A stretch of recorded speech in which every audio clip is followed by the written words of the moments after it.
SSC के exams में सबसे ज्यादा पूछे जाने वाला सवाल है एक सिमिलरिटी का। सबसे आसान सवाल मैं उसको कहूंगा, लेकिन सबसे ज्यादा पूछा जाता है। कभी कभी तो ऐसा हुआ है कि 40 की 40 शिफ्टों में इस पे सवाल पूछा गया है, हर सवाल में अलग अलग डाटा। तो एक क्वेश्चन उसको हम पक्का करेंगे और 90-80% चांसेस हैं कि वो हर शिफ्ट में डाला ही जाए। सिमिलरिटी आप जानते हैं कि दो ट्रायंगल सिमिलर तब होंगे जब उसके तीनों कोण बराबर होते हैं। अगर तीनों कोण बराबर हैं तो बेसिकली इन ट्रायंगल का साइज जो है बेशक अलग अलग है, लेकिन इनकी शेप सेम है। ठीक है भाई, शेप इनकी जो है वो सेम है, साइज देखने में बेशक छोटे बड़े लग रहे हैं। तो ये जो इक्वल एंगल्स होते हैं इनको हम बोलते हैं करस्पॉन्डिंग एंगल्स, संगत कोण। करस्पॉन्डिंग एंगल के सामने की जो साइड होती है उनको हम करस्पॉन्डिंग साइड्स बोलते हैं। ठीक है ना। सिमिलर ट्रायंगल में खास बात यह है कि करस्पॉन्डिंग साइड्स का, संगत भुजाओं का जो अनुपात है वो बराबर होता है।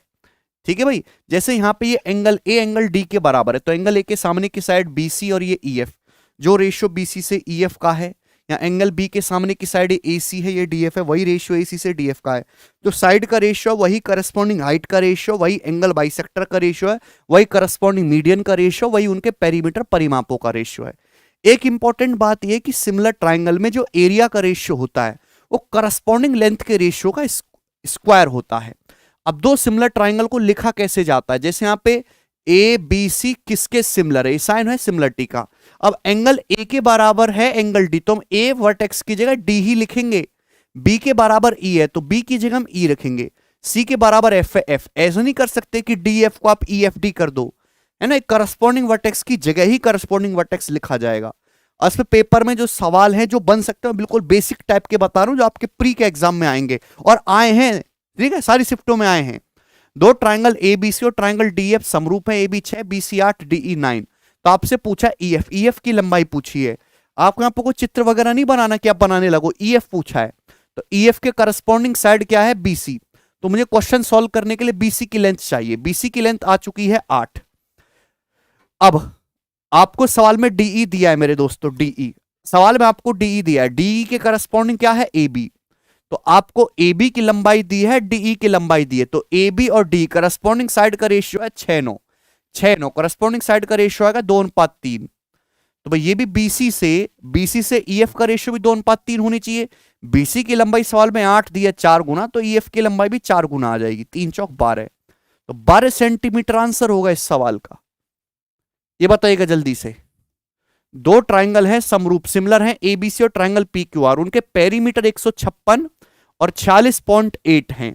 बीसी की लंबाई अगर 19.5 है और आपसे पूछा है क्यूआर की लंबाई x है, तो x का मान बताओ। डाटा थोड़ा सा बड़ा है, देखिएगा। ये दोनों ट्राइंगल के पेरीमीटर आपको दे रखे, तो जो पेरीमीटर का रेशियो होगा, पेरीमीटर 156 है, इस दूसरे वाले का 40.8 है, बीसी की लंबाई 19.5 है। बीसी के करस्पॉन्डिंग साइड क्या है, बीसी के करस्पॉन्डिंग साइड क्यूआर है, क्यूआर की लंबाई पूछिए। बीसी की लंबाई अगर 19.5 है तो आपसे क्यूआर की लंबाई यहां से पूछी गई है एक्स। आप नहीं कर पाओगे क्या, बताओ। 13 से जाएगा मेरे दोस्तों 12 बार, और 13 से जाएगा ये आपका 1.5 बार, 1.5। ठीक है जी, क्या इसमें कोई परेशानी। और ये 12 तिया 36 और ये 10 12 निम्मा 108।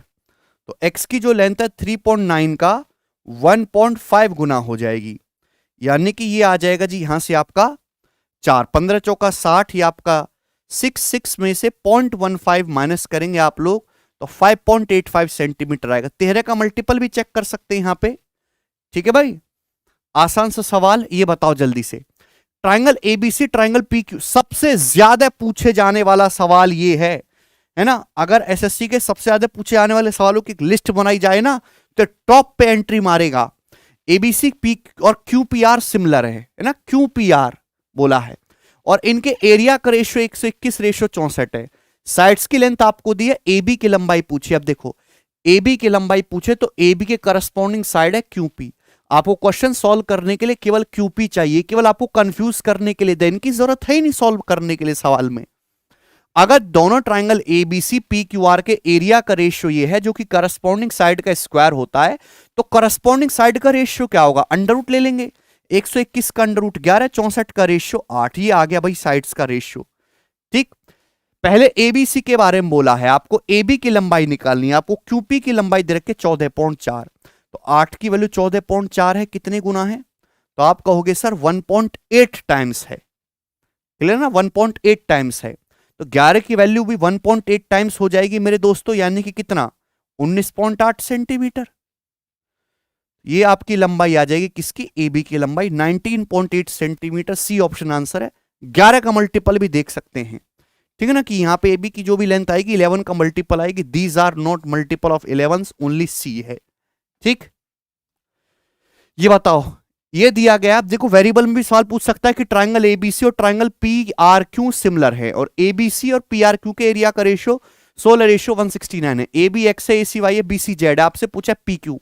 अब आपसे पी क्यू पूछा है, सुनो, पी क्यू की करस्पॉन्डिंग साइड क्या है, ए सी, मतलब आपको केवल ए सी की वैल्यू चाहिए, और ए सी कितना दिया, ए सी आपको वाई दिया है, तो आंसर वाई की टर्म में आएगा। ये आंसर हो ही नहीं सकते। आपको पेपर में ऐसे करना है, और ये पूछे हुए सवाल है, और यही दोबारा भी यही पूछे जाएंगे। ठीक है दोस्त, सॉल्व अगर करना चाहें तो एरिया का रेशियो ये दे रखा है 16:169, करस्पॉन्डिंग साइड का रेशियो क्या होगा, √4:13। देख लिया करो, पहले क्या है ए बी सी, बाद में क्या है पी आर क्यू है। ठीक है, आपको एसी की लंबाई दी है वाई, और आपसे क्या पूछा है पी क्यू की, ये वाई दी है, 4 की वैल्यू वाई दी है, तो 1 की वैल्यू आ जाएगी y/4, 13 की वैल्यू पूछे तो 13y/4, 13y/4 आंसर है। सॉल्व भी कर सकते हैं आप लोग। ठीक है, दिखा आपको मैंने क्या किया, चलो देख लेना। ये बताओ, ट्राइंगल डीईएफ और ट्राइंगल एबीसी यहां पे सिमिलर हैं। एबीसी का एरिया 9 है, डीईएफ का एरिया 12 है, बीसी की लंबाई 2.1 है, तो ईएफ की लंबाई आपसे पूछी है। अब यहां पर रेशियो नहीं दिया, एग्जैक्ट एरिया दिया है, तो अपन लोग फिर भी रेशियो बना लेंगे, बात थोड़ा ना आएंगे। आपको ईएफ की लंबाई पूछी है, ईएफ है, ईएफ के करस्पॉन्डिंग बीसी आपको दिया हुआ है, तो यहां पे ट्राइंगल एबीसी है अपन के पास, और ट्राइंगल डीएफ है, एरिया 9/12 है। अगर एरिया 9/12 है तो एरिया का रेशियो कितना है, 3/4, 3×3 9, 3×4 12, 3/4, तो करस्पॉन्डिंग साइड का रेशियो क्या आएगा, √3/2। ये करस्पॉन्डिंग साइड का रेशियो आ गया √3/2। पहले किसके बारे में बोला गया, ट्राइंगल एबीसी के बारे में, यानी कि साइड बीसी की वैल्यू है 2.1, तो आपसे ईएफ की लंबाई पूछी है, यहां से √3 की वैल्यू 2.1 है, 1 की वैल्यू आएगी 2.1/√3। ठीक है दोस्त, आपसे 2 की वैल्यू पूछी है, मल्टीप्लाई बाई 2, ये आएगा जी इस क्वेश्चन का आंसर। अब नीचे तो रूट है नहीं, तो यानी कि ऊपर नीचे आपको √3 से मल्टीप्लाई करनी है, तो ये 3 हो जाएगा मेरे दोस्तों, 3। ठीक है, तो 3 सत्ते 21, यानी कि ये आ जाएगा आपका 1.4√3, 1.4√3। कौन सा ऑप्शन है 1.4? 1.4 का मतलब होता है खुद अपने आप में 7/5, तो डी ऑप्शन इस सवाल का आंसर है 7√3/5। कर पाएंगे? अरे हाँ है ना, कभी तो कुछ बोला करो। हाँ ये बताओ, अगला ये बताइए जल्दी से, ट्राइंगल एबीसी और ट्राइंगल पीक्यूआर जो है दोनों सिमिलर है, उनके एरिया 64-81 हैं। अब एडी और PT triangle ABC triangle PQR की माध्यिका है, यह माध्यिका बोला है। पीटी की लंबाई 10.8 है, एडी का मान पूछा है। अभी जो माध्यिकाएं देखो करस्पॉन्डिंग वर्टेक्स से खींची गई होंगी, ए और पी करस्पॉन्डिंग वर्टेक्स से, वहीं से माध्यिका खींची गई है एडी पीटी, तो आपको चेक करने की जरूरत भी नहीं है, क्योंकि उसके अलावा सवाल बन ही नहीं सकता। अगर इनके एरिया 64-81, एरिया का रेशियो 64-81, तो साइड का रेशियो क्या होगा, √8/9। ध्यान दे लो, पहले एबीसी है, बाद में पीक्यूआर है। आपको क्या बोला है, पीटी की लंबाई बोले 10.8, 1.2 टाइम्स, तो ये भी 1.2 टाइम्स आ जाएगा 9.6 है भाई, तो 9.6 इस क्वेश्चन का आंसर आ जाएगा, सी ऑप्शन। जी ये बताइएगा, ट्राइंगल एबीसी और ट्राइंगल डीईएफ आपके सामने दो सिमिलर ट्राइंगल हैं, उनका ट्राइंगल एबीसी का एरिया 80 है और ट्राइंगल डीईएफ का एरिया 39.2 है। यदि ट्राइंगल एबीसी का शीर्ष लंब यानी कि एल्टीट्यूड 15 है, तो आपसे ट्राइंगल डीईएफ का करस्पॉन्डिंग एल्टीट्यूड पूछा है। यही ध्यान रखना है कि जो करस्पॉन्डिंग साइड का रेशियो वही एल्टीट्यूड का रेशियो, और एरिया का जो रेशियो होगा वो क्या होगा, एल्टीट्यूड करस्पॉन्डिंग एल्टीट्यूड के रेशियो का स्क्वायर होगा। इसका एरिया 80 है, इसके एरिया 39.2 है, तो एरिया का रेशियो है कितना मेरे दोस्तों, बताओ किससे जा रहा है? 8 से तो जाएगा ही, 8 दूसाम 80 और 8 चौक 32, 7 8 9 72, ये डेसिमल यहां पे 0, तो एरिया का रेशियो 100:49 है। तो करस्पॉन्डिंग एल्टीट्यूड का रेशियो क्या होगा, √10/7। ये करस्पॉन्डिंग एल्टीट्यूड का रेशियो आ गया। पहले देख लो ट्राइंगल एबीसी है, बाद में डीईएफ है। ट्राइंगल एबीसी का एल्टीट्यूड 15, 10 की वैल्यू 15 1.5 गुना, तो 7 की वैल्यू भी 1.5 गुना आएगी, 10.5 सेंटीमीटर, ये आंसर है। ठीक है जी, कोई तकलीफ?